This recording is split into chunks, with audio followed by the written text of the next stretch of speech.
Este programa fala do lado bom e do lado ruim da vida de cada um. Do beijo do sonho dourado, do doce da vida, o melzinho na chupeta da existência. Mas também do nervo da serpente encalacrada no caminho, o fel da vida. 10 mais 1, 11 minutos com Ju Leardini. Mas o final é bem legal. Nosso entrevistado de hoje é evangelista, artista plástico, documentarista, escritor e ativista ambiental, o homem que voa alto. Bem-vindo, evangelista! Fala, Ju! Prazer em estar aí contigo. Evangelista. O número 11 é o número do bem ou do mal? Eu morei em Nova York um tempo, quase um ano, e estava em Nova York um pouco antes, lá do 11 de setembro. Tinha alguns amigos que trabalhavam na região, passava sempre ali do lado ali das torres, né? E o número 11 me traz, infelizmente, a fatalidade do 11 de setembro. Então, não é questão do 11 ser bom ou ser ruim, mas para mim o número 11 me traz essa lembrança terrível do fim do Império Americano, de certa forma. Evangelista. Como andam as suas asas? Asas cortadas. Com esse desgoverno, eu não tenho mais asas. Elas estão renascendo na luta diária, nas postagens diárias, no LinkedIn, no Twitter, em todas as mídias sociais, falando da necessidade de se redescobrir o Brasil. É impossível uma sociedade viver sem cultura e arte e educação. E esse governo, infelizmente, cortou as asas dos artistas. É um péssimo governo. Como estão os seus véus de Maia? Eu acho que nós vivemos hoje na Matrix. O mundo está numa situação complicada. As pessoas simplesmente estão vivendo como se tivesse tudo normal. Fale agora do beijo do sonho dourado, do melzinho na chupeta, do docinho na sua vida e no mundo. Em relação às coisas boas, eu não posso deixar de ficar sempre extasiado quando eu volto à Amazônia. Eu tenho um ateliê agora ali do lado de Manaus, 1 hora de Manaus de barco, e quando eu durmo lá, por exemplo, você ouve o som da floresta. Aquele verde da floresta, os pássaros, a água, nos lugares intactos que eu consigo ir de helicóptero da Força Aérea ou com navio da Marinha, me faz acreditar que o mundo ainda tem esperança. Quando eu vejo o seu canal no YouTube, e vejo pessoas trabalhando no sentido de construir uma sociedade decente, honesta, eu acredito que o mundo tem esperança. Quando eu converso com artistas da China, da Europa, da Austrália, e todo mundo trabalhando no sentido de fazer coisas boas para o mundo. Artistas brasileiros que são antigos, que eu tive a oportunidade de pintar com eles, Amilcar de Castro, Sclia, Bracher.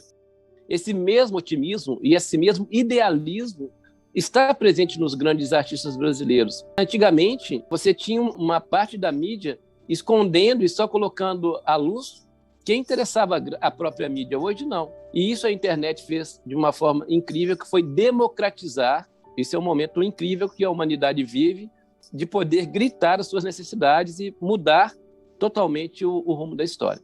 Bom, a arte na minha vida surgiu quando eu fui convidado para fazer um documentário do MASP, era cinquentenário do MASP, João Cândido Portinari, filho do Portinari, me convidou para ir até a casa dele no Rio, e eu comecei ali a fazer alguns desenhos, e eu tinha ido com o Bracher, Carlos Bracher, pintor. O Bracher me achava, então, pintor, e me deu 5 nomes de artistas para me conferir se minha pintura realmente era interessante.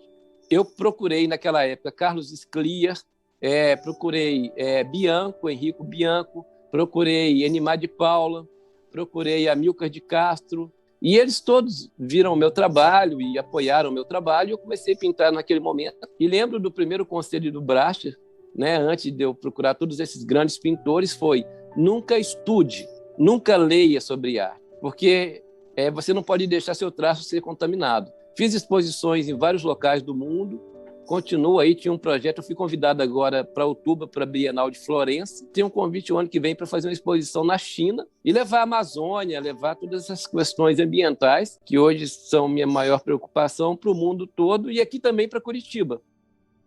E essa convivência com a arte, com o teatro, mudou minha vida. Apesar de eu ter trabalhado no mundo corporativo, depois montei uma empresa, uma grande produtora, que eu acabei montando uma filial em Nova York e quebrando. Ao quebrar e ir para o fundo do poço, eu percebi qual que é o sentido da vida. O sentido da vida é o ser humano fazer aquilo que lhe faz feliz. Eu acho que esse é o grande caminho para o ser humano, ser feliz, né? A felicidade é uma coisa sutil. Talvez aí exista a presença de Deus ou do que você chamar de Deus, né?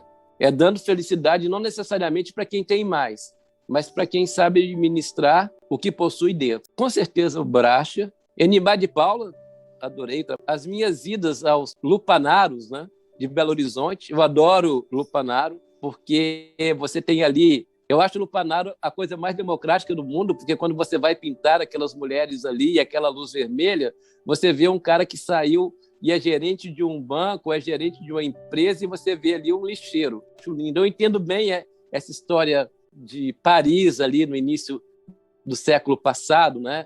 Porque, na verdade, a questão ali não é só sexualidade, não. Ali a gente está discutindo liberdade, sexualidade, democracia, igualdade. Então, acho que o ser humano tem uma capacidade incrível de tentar esconder o óbvio, né? E, sem dúvida, a sexualidade, a sensualidade é uma das coisas mais incríveis que o ser humano pode viver e que vive escondendo, né?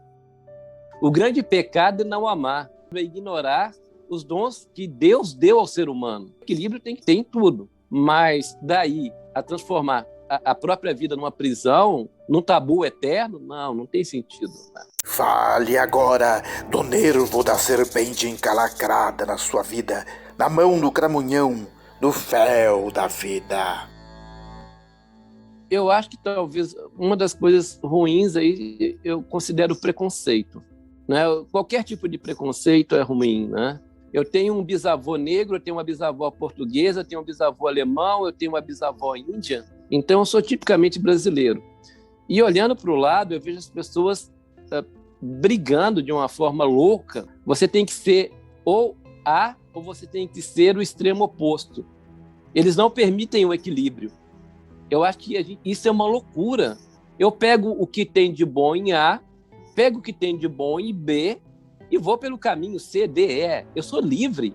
Isso faz parte da democracia. Eu não sou obrigado a ser completamente de esquerda, ou ser completamente de direita, ou ser radical, ou ser extremo. As pessoas estão utilizando de um meio democrático de comunicação para espalhar mentira e medo nas pessoas. A fake news, ela comete um crime contra a humanidade, contra o país. Qualquer gestão é problemática na medida que a gestão é feita por um ser humano e o ser humano é sujeito a erro. Agora, uma coisa é errar tentando acertar. A outra coisa é errar de propósito e achar que o erro é o caminho da verdade. Então, a gente está vivendo um momento muito complicado nesse país. Eu sinto que a religiosidade está sendo usada e levam as pessoas acreditando que estão indo para o caminho da luz, na verdade, para o caminho das trevas. Aliás, a religião, inclusive, nem deveria estar metida no meio da política, porque não tem nada a ver religião com política. Qualquer grande avatar, qualquer grande mestre sempre coloca isso. Deus está dentro, não fora. Algumas linhas religiosas estão prestando um desserviço ao Brasil. A ganância, né? Essa necessidade da competição, né? Você é impelido o tempo inteiro a competir, a ser melhor do que o outro, a estar na frente. Mas na frente de que se todo mundo vai chegar lá com 90, 95, vai morrer? Caixão não tem gaveta. Você sai correndo atrás, igual um tolo do ouro, como já dizia Raul Seixas, entendeu? Para guardar esse ouro e não utilizar, porque você não tem tempo de utilizar o que você ganhou, você não vive. Você vai para a cidade, você vai para qualquer lugar do mundo, as pessoas consomem de uma forma louca. Você viaja, as pessoas estão num BMW, as pessoas estão andando com roupas maravilhosas, as pessoas estão lançando carros maravilhosos, mas o mundo está numa situação complicada. A gente está vivendo a pior crise hidrográfica da história do planeta, no Brasil em particular também, que estão tirando, por exemplo, água dos lençóis freáticos e transferindo para o mar. Então, o continente está afundando e os mares subindo. A tendência é as cidades serem alagadas. A gente está vivendo um momento que a temperatura climática nunca teve tão complicada, de mudança completa. A gente está vivendo queimadas na Grécia, na Califórnia, na Amazônia. As pessoas simplesmente estão vivendo como se tivesse tudo normal. Ou então as pessoas são completamente loucas, entendeu? Ou as pessoas esqueceram que esse mundo é o mundo dos nossos filhos e netos. A minha pergunta é, o que você quer deixar para os seus filhos e netos? Merda? Um mundo fudido? É isso? E a verdade é a seguinte, o mundo está em decadência e nunca esteve tão ruim do ponto de vista ambiental. E nos reserva um futuro terrível. Agora, bote a boca no trombone. Militares cuidando da cultura brasileira. Eu devo toda a minha carreira às Forças Armadas brasileiras. Eu acho que o militarismo é fundamental para proteger as nossas fronteiras e a Amazônia. Mas é impossível militares estarem cuidando da cultura brasileira. Eu não acho isso uma coisa coerente. Da mesma forma que não é coerente um artista cuidar de um quartel ou um artista cuidar das Forças Armadas. Houve uma militarização muito grande em todos os estados, inclusive no Paraná, e não é uma coisa boa nem para o militar nem para a cultura. Vamos todos lutar pela educação e pela cultura brasileira. Nós estamos passando pelo planeta. Pensemos em nossos filhos e netos. Pensemos em nossa família e nossos amigos. Essa é a nossa obrigação e eu deixaria essa mensagem. Lutemos por uma sociedade melhor. Um abraço para todos. Evangelista, obrigado. Foi um prazer. Amém. Namastê. Saravá. Tchau. Amém.